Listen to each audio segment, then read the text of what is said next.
Hi friends. அம்மா கிட்ட எப்படி வேண்டான்னு சொல்றது, இப்போ விருப்பம் இல்லைன்னு எப்படி சொல்றதுன்னு யோசனை பண்ணிட்டு இருக்காங்க ரேவதி. அப்பதாங்க ஒரு சூப்பரான ஐடியாவை கொடுக்குறாரு கார்த்திக். அதவே போய் அங்க சொல்றாங்க. இத பத்தி டீட்டெயிலா ப்ரமோ ப்ரெடிக்ஷன்லாம் பார்க்கலாம் ஃப்ரெண்ட்ஸ். இப்போ சாமுண்டேஸ்வரி சொன்னதை கேட்டு ரொம்ப ஃபீல் பண்ணிட்டு இருக்காங்க. என்ன பண்றதுன்னு குழப்பத்துல இருக்காங்க ரேவதி. அப்பதாங்க இவங்க குழப்பத்துல இருக்கிறத பார்த்துட்டு ஒரு சூப்பரான ஐடியாவை சொல்றாரு. தனக்கு சாதகமாகவும் கார்த்திக் யூஸ் பண்ணிக்கிறாரு. அதே சமயத்துல ரேவதிக்கும் ஹெல்ப் பண்ற மாதிரி ஒரு விஷயத்த சொல்றாங்க. ரேவதி கிட்ட போறாரு கார்த்திக். ஏங்க இப்படி ஃபீல் பண்ணிட்டு இருக்கீங்க? இல்லைங்க, எனக்கு அம்மா கல்யாணம் பண்ணிக்க சொல்றாங்க, எனக்கு அதுல இப்போ விருப்பமே கொஞ்சம் கூட இல்ல அப்படிங்கிற விஷயத்த சொல்றாங்க. என்ன பண்றது, அம்மாட்ட பதிலும் சொல்ல முடியல அப்படின்னு ஒரே சோகமா சொல்லிக்கிட்டு இருக்காங்க ரேவதி. அதை பார்த்துட்டு கார்த்திக் சொல்றாரு, நான் வேணா ஒரு ஐடியா சொல்லட்டுமா? சொல்லுங்க. அது ஒண்ணும் இல்லைங்க, ஒரு சூப்பரான ஐடியா. அது உங்களுக்கு சாதகமாகவும் அமைஞ்சாலும் அமையலாம், இல்ல உங்க அப்பாவுக்கு சாதகமாகவும் அமையலாம். நீங்க சொல்றது எனக்கு புரியலையே. சொல்றேங்க இருங்க. நீங்க கல்யாணம் பண்ணிக்கிறேன்னு சொல்லி உங்க அம்மாட்ட ஒத்துக்குங்க. என் பாடி கார்டு, உங்ககிட்ட இதை பத்தி நான் கேட்டேனா?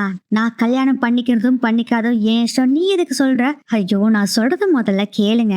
உங்க அம்மாட்ட ஓகேன்னு சொல்லுங்க, ஆனா அதுக்கு ஒரு கண்டிஷன் போடுங்க. கண்டிஷனா? நீ என்ன சொல்ற? ஆமா, நான் சொல்ற மாதிரி நீங்க சொல்லுங்க. நான் கல்யாணத்துக்கு ஒத்துக்கிறேன், ஆனா ஒரே ஒரு கண்டிஷன்னு சொல்லுங்க. என்ன கண்டிஷன்? நான் கல்யாணத்துக்கு ஒத்துக்கணும்னா அப்பா அவங்க ஊருக்கு அவங்க அம்மா வீட்டுக்கு போயிட்டு வரணும், அவங்க அம்மா அப்பாவை பார்த்துட்டு வரணும்னு சொல்லுங்க. ஏங்க இதனால எனக்கு என்னங்க யூஸ்? எனக்கு இப்போ கல்யாணத்துல விருப்பம் இல்லைங்க அப்படின்னு ரேவதி சொல்றாங்க. ஏங்க எப்படி இருந்தாலும் உங்க அம்மா விட மாட்டாங்க. நான் இன்னொரு சூப்பரான ஐடியா சொல்றேன். இந்த ஐடியா ஃபர்ஸ்ட் உங்க அம்மா கிட்ட சொல்லுங்க. உங்க அம்மாவும் சரி நீங்க சம்மதிக்கிறீங்கன்னு சொல்லி ஓகே சொல்லிடுவாங்க. அதுக்கப்புறம் நீங்க உங்க அப்பாவை கூப்பிட்டுட்டு அந்த ஊருக்கு போங்க. அதுக்கப்புறம் பாத்துக்கலாங்க கல்யாணத்தை பத்தி எல்லாம். எப்படி ஐடியா அப்படின்னு சொல்றாரு கார்த்திக். கார்த்திக் சொல்றதும் சூப்பரா தான் தோணுது. சரின்னு சொல்லிட்டு அவங்க அம்மா கிட்ட போறாங்க. எல்லாரும் வீட்டுல இருக்கவங்க எல்லாரும் வந்திருக்காங்க. அம்மா, நீங்க சொன்ன மாதிரி நான் கல்யாணத்துக்கு சம்மதிக்கிறேன் அப்படின்னு சொன்னோன்னே எல்லாருமே செம்ம ஹாப்பியா இருக்காங்க. சாமுண்டேஸ்வரிக்கு ரொம்ப சந்தோஷம். ஆனா ஒரு கண்டிஷன் அப்படின்னு ரேவதி சொல்றாங்க. என்ன கண்டிஷன்?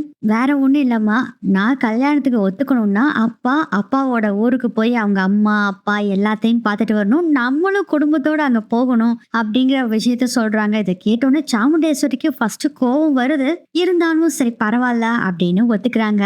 ரேவதி கார்த்திக் சொன்னதை நினைச்சிட்டு அதுக்கப்புறம் அங்க போய் பாத்துக்கலாம் அப்படின்னு யோசனை பண்ணிட்டு இருக்காங்க. இதோட இந்த ப்ரோமோ ப்ரெடிக்ஷன் முடியுது.